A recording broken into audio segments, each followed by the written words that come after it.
Hi everyone, आप सभी का स्वागत है फिर से एक नए वीडियो पे। सो फ्रेंड्स, आज के इस वीडियो में हम मत्स्य निरीक्षक का सिलेबस देखने वाले हैं। तो चलिए वीडियो को स्टार्ट करते हैं।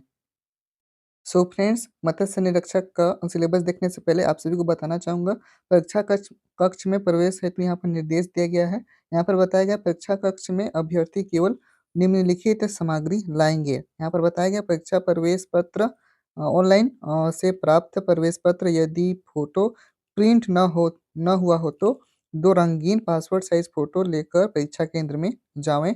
और यहाँ पर बताया गया है नीला या काला डॉट पेन होना चाहिए और अभ्यर्थी अपने साथ मूल पहचान पत्र जैसे Aadhaar card, passport, driving licence, PAN card, voter ID ही लेकर परीक्षा केंद्र में आएँगे, जिससे कि उनकी पहचान सुनिश्चित की जा सके। मूल पहचान पत्र के अभाव में परीक्षा में सम्मिलित होने से उन्हें वंचित किया जाएगा। ठीक है, यहाँ पर बताया गया है और यहाँ पर नोट करके बताया गया है अभ्यर्थी के पास अन्य सामग्री जैसे सामान्य calculator, log table, scientific calculator, paper, mobile phone आदि पाए जाते हैं तो अभ्यर्थी का प्रकरण अनुचित साधन के प्रयोग में यानी यूएफएम में दर्ज किया जाएगा। और यहाँ पर बताया गया है परीक्षा प्रारंभ होने के 15 मिनट बाद परीक्षा में सम्मिलित होने की अनुमति नहीं दी जाएगी। ठीक है, तो यहाँ पर साफ-साफ बताया गया है। अब परीक्षा पद्धति के बारे में जान लेते हैं। तो यहाँ पर बताया गया परीक्षा पद्धति एवं मूल्यांकन पद्धति, ठीक है? तो यहाँ पर बताया गया है प्रश्न पत्र के मुख्य पृष्ठ पर 3 समान बारकोड संलग्न हैं। परीक्षार्थी एक बार बारकोड को ओएमआर शीट पर, दूसरे बारकोड को प्रश्न पत्र के मुख्य पृष्ठ पर व तीसरे बारकोड को उपस्थिति पत्रक पर सावधानीपूर्वक इंगित स्थान पर अवश्य चिपकाएँ। और यहाँ पर दूसरा बताया गया है प्रश्न पत्र में 100 वस्तुनिष्ठ प्रश्न होंगे। प्रत्येक प्रश्न में 1 अंक देय होगा। अभ्यर्थी अभ्यर्थियों को इन प्रश्नों को हल करने हेतु 2 घंटे का समय दिया जाएगा। दिए गए प्रश्नों के 4 विकल्प में से 1 विकल्प सही होगा। सही विकल्प पर उत्तर शीट या ओएमआर में नीले या काले डॉट पेन से गोला को पूर्णतः भरना होगा। गलत उत्तर अथवा एक से अधिक उत्तर अंकित करने पर नेगेटिव मार्किंग या ऋणात्मक अंक का प्रावधान होने से एक गलत उत्तर पर नियत अंक 1/4 अंक काटे जाएँगे। परीक्षार्थी द्वारा जिन प्रश्नों के उत्तर अंकित नहीं किए जाएँगे, उनके लिए शून्य अंक प्रदान किए जाएँगे। ठीक है? तो चलिए इतना आपको ध्यान में रखना है। तो चलिए अब फिश इंस्पेक्टर का सिलेबस देख लेते हैं। तो यहाँ पर देख सकते हैं syllabus for examination of fisheries inspector, ठीक है। तो सबसे पहले आपको बताना चाहूँगा आपका जो एग्ज़ाम है वो 100 नंबर का होने वाला है। यहाँ पर टॉपिक यहाँ पर बताया गया है, सारे टॉपिक्स को आपको मैं बताने वाला हूँ। तो चलिए स्टार्ट करते हैं। तो यहाँ पर देख सकते हैं पहला टॉपिक यहाँ पर बताया गया है principle of aquaculture and fresh water aquaculture, ठीक है। इससे संबंधित आपके एग्जाम में प्रश्न आने वाला है। यहाँ पर सारा टॉपिक्स दिया गया है, आपको इन्हें अच्छे से पढ़ लेना है। इसके बाद यहाँ पर सेकंड नंबर पर दिया गया है ornamental fish and ornamental fish productional of management, ठीक है। इससे संबंधित प्रश्न आपके एग्जाम में आने वाला है। यहाँ पर टॉपिक दिया गया है, आपको इन्हें अच्छे से पढ़ लेना है। इसके बाद यहाँ पर थर्ड नंबर पर जो है जेनेटिक्स एंड ब्रीडिंग से संबंधित प्रश्न पूछा जाएगा, आपको इन्हें अच्छे से प्रिपेयर कर लेना है। इसके बाद फोर्थ नंबर पर दिया गया है fish nutrition and feed technology, ठीक है। इससे संबंधित प्रश्न आपके एग्जाम में आने वाला है, आपको अच्छे से पढ़ लेना है। इसके बाद फिफ्थ नंबर पर दिया गया है एक्वाकल्चर इन रिजर्वायर्स, ठीक है। इसके बाद सिक्स नंबर पर दिया गया है fin fish breeding and hatchery management. इसके बाद सेवेंथ नंबर पर दिया गया है shell fish breeding and hatchery management. इससे संबंधित प्रश्न आपके एग्जाम में आने वाला है।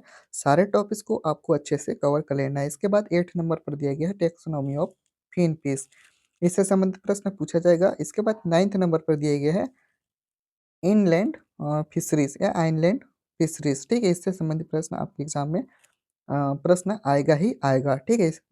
यहाँ पर जितना भी टॉपिक यहाँ पर बताया गया है, इन सारे टॉपिक्स को आपको अच्छे से कवर कर लेना है। इसके बाद यहाँ पर 10th नंबर पर दिया गया है निम्नोलॉजी, ठीक है।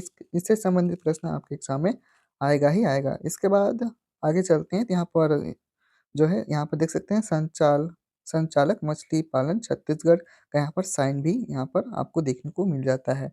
इसके बाद यहाँ पर 11 नंबर पर दिया गया है, यानी कि 11th नंबर पर है आपका सोइल एंड वाटर केमिस्ट्री। इससे संबंधित प्रश्न आपके एग्जाम में आएगा। इसके बाद 12th नंबर पर दिया गया फंडामेंटल्स ऑफ माइक्रोबायोलॉजी। इससे टॉपिक से संबंधित प्रश्न आपके एग्जाम में आएगा। 13th नंबर पर दिया गया मेट्रोलॉजी क्लाइमेटोलॉजी एंड जियोग्राफी। इस टॉपिक से संबंधित प्रश्न आपके एग्जाम में आएगा। यहाँ पर 14th नंबर पर दिया गया aquatic ecology biodiversity and disaster management. इसके बाद यहाँ पर 15th नंबर पर दिए गए fish and shell fish pathology and microbial and parasitic diseases of fish and shell fish. इस टॉपिक से संबंधित प्रश्न आपके एग्जाम में आएगा। इसके बाद 16th नंबर पर दिए गए फिश इम्यूनोलॉजी। इससे संबंधित प्रश्न आपके एग्जाम में आएगा। इसके बाद 17th नंबर पर दिया गया है फिश फार्माकोलॉजी। ठीक है, इससे संबंधित प्रश्न आपके एग्जाम में आने वाला है। इन सारे टॉपिक्स को आपको अच्छे से कवर कर लेना है। ठीक है, इसके बाद यहाँ पर 18th नंबर पर दिया गया है फंडामेंटल्स ऑफ बायोकेमिस्ट्री। ठीक है, इस टॉपिक से संबंधित प्रश्न आपके एग्जाम में आने वाला है, आपको इन्हें अच्छे से प्रिपेयर कर लेना है। इसके बाद यहाँ पर 9th नंबर पर दिया गया है फिश इन न्यूट्रिशन। इस टॉपिक से संबंधित प्रश्न आपके एग्जाम में आएगा ही आएगा। ठीक है, आगे आगे इसमें बताया गया है 20th नंबर है यहाँ पर फूड केमिस्ट्री। इससे इस टॉपिक से संबंधित प्रश्न आएगा। इसके बाद 21 है फिनिशिंग क्राफ्ट टेक्नोलॉजी। इससे संबंधित प्रश्न आपके एग्जाम में आएगा। 22 है फिश कैनिंग टेक्नोलॉजी। इस टॉपिक से संबंधित प्रश्न आएगा। इसके बाद 23 है finishing fishing gear technology and fishing technology. इस टॉपिक से संबंधित प्रश्न आपके एग्जाम में आने वाला है। इसके बाद यहाँ पर 24 नंबर पर दिया गया है refrigeration equipment engineering and freezing technology. इस टॉपिक से संबंधित प्रश्न आपके एग्जाम में आएगा। इसके बाद 25 नंबर पर दिया गया है एक्वाकल्चर इंजीनियरिंग। इस टॉपिक से संबंधित प्रश्न आपके एग्जाम में आने वाला है। सारे टॉपिक्स यहाँ पर जितना भी बताया गया है, सारे टॉपिक्स को आपको अच्छे से कवर कर लेना है। इसके बाद यहाँ पर 26th नंबर पर दिया गया है microbiology of fish and fishery products and fish products and value addition and fish by products and waste utilisation. इस टॉपिक को आपको अच्छे से कवर कर लेना है। ठीक है, इस टॉपिक से भी संबंधित प्रश्न आपके एग्जाम में पूछा जा सकता है। इसके बाद 27th नंबर पर दिया गया है फिश पैकेजिंग टेक्नोलॉजी। इस टॉपिक से संबंधित प्रश्न आपके एग्जाम में आएगा। इसके बाद 28th नंबर पर दिया गया है statistical methods and fish population dynamics and stock assessment. इस टॉपिक से संबंधित प्रश्न आपके एग्जाम में आएगा ही आएगा। ठीक है, सारे टॉपिक्स को आपको अच्छे से कवर कर लेना है।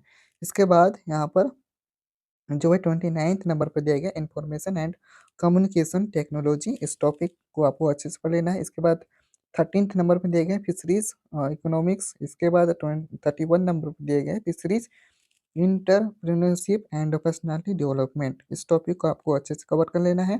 जितना भी टॉपिक यहाँ पर बताया गया है आपको अच्छे से पढ़ लेना है। ठीक है, इसके बाद 32 नंबर पर दिया गया है फिशरीज एक्सटेंशन एजुकेशन। ठीक है, इस टॉपिक को आपको अच्छे से कवर कर लेना है। इसके बाद 33 नंबर पर दिया गया फिशरीज पॉलिसी एंड लॉ। इसको आपको अच्छे से कवर करना है। इसके बाद 34 नंबर पर दिया गया फिशरीज कोऑपरेटिव्स एंड मार्केटिंग।